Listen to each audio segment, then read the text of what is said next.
Guys এখানে একটা player আমাকে ফ্রি স্টাইলে নক করে দেয় আর ব্যাপারটা আমার ইগোতে এসে লাগে। পরে যদিও জানতে পারি ওটা হ্যাকার ছিল, কিন্তু আমাদের উদ্দেশ্য এটা না, একটাই উদ্দেশ্য ওই প্লেয়ারটাকে ফ্রি স্টাইলে মারার। তো রিভেঞ্জ নেওয়ার জন্য আবার পিকেতে আসি আর সামনে দুইটা প্লেয়ার ছিল, তারা তেমন পিকি দিচ্ছিল না, যার জন্য আমি তাদেরকে বোকা বানানোর জন্য সাইডে ফায়ার করি আর ওরা সেই ফাঁদেই পা দেয়। তো ইজিলি একটাকে নক করে দিই। তারপর তাদের একটা বোকা টিমমেট ছিল যে ভাবছিল হয়তো রিভাইভ করার সময় পাবে।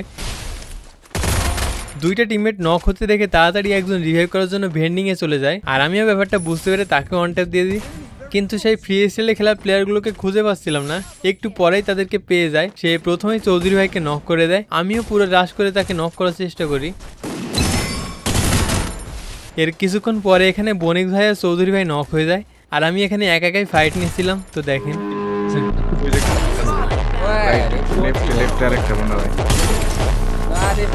তো এদেরকে মারার পর ফাইনালি সেই ফ্রি স্টাইলে খেলতে থাকা প্লেয়ারটাকে পেয়ে যায়। তারপর দেখেন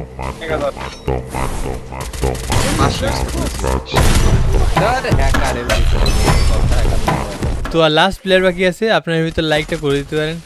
ফর্মে আছে ফর্মে। আর ফাইনালি এটাকে হেডশট। তো সাবস্ক্রাইব।